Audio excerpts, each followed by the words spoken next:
Hello guys, তোমরা কেমন আছো? আশা করছি ভালো আছো। আমি অনেক ভালো আছি।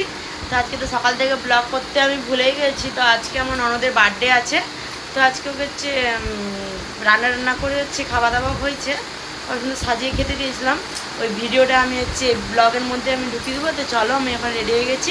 আর এদিকে আমার হাজব্যান্ডও পুরো রেডি হয়ে গেছিলো, এখন হচ্ছে শু করছে। আমরা যাবো কেক কিনতে। তো চলো, ওইখানে কেকটা কাটা হবে, অনেক এনজয় হবে।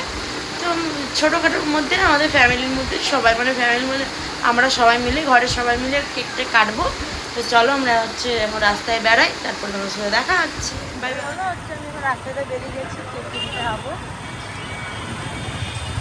রাস্তায় যাচ্ছি।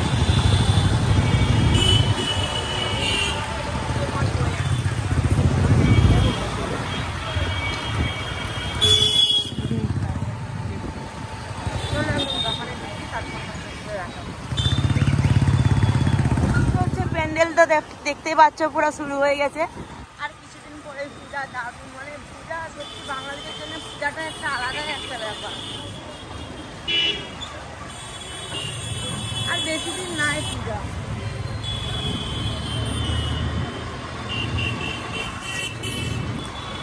আর আমাদের এখানে তো ভিটু খুলেছে, দেখতে পাচ্ছ। চলে এসেছি কেক নিতে, দোকানে আছে মিয়মরে।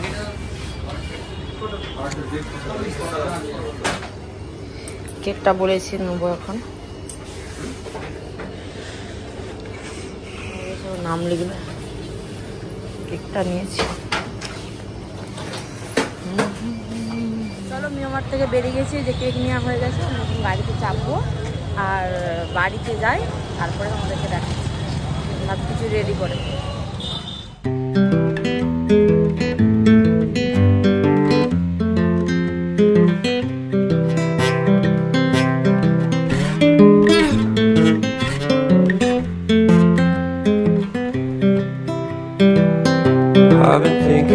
চলে এসেছি। আর এদিকে হচ্ছে দিদি উপরে রেডি হয়ে গেছে, যে বসে আছে। আর এদিকে মা বসে আছে। আর যে উনি এখানে দাঁড়িয়ে আছে। তো এইখানে কেকটা আছে, পুরো রেডি টেডি করি, তারপরে হচ্ছে ওদেরকে দেখাচ্ছে কেকটা। আর এদিকে যেমন বসে আছে দিদি পুরো রেডি টেডি হয়ে। আর এদিকে আমাদের বাবু এলেই তারপরে কেকটা কাটা হবে।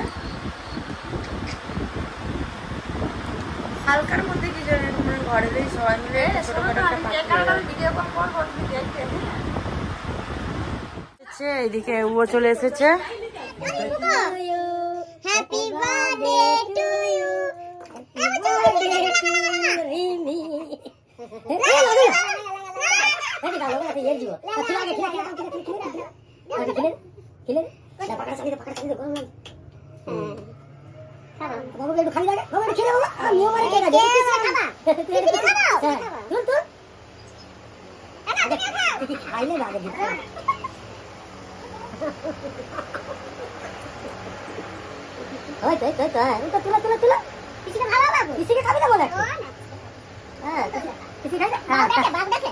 সত্যি, কিন্তু বাবাকে ডাকা হয়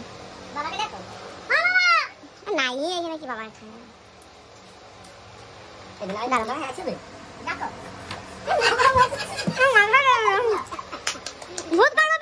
কেকটা কাটা হয়ে গেছে, কিনা দিদির মুখটার অবস্থা দেখো শুধু। আর চলো, ভিডিওটা আমি এখানে এন্ড করছি। ভিডিওতে লাইক কমেন্ট শেয়ার সাবস্ক্রাইব করে দিবে। ভিডিওটা ভালো লাগলে কমেন্টে নিশ্চয়ই জানাবে।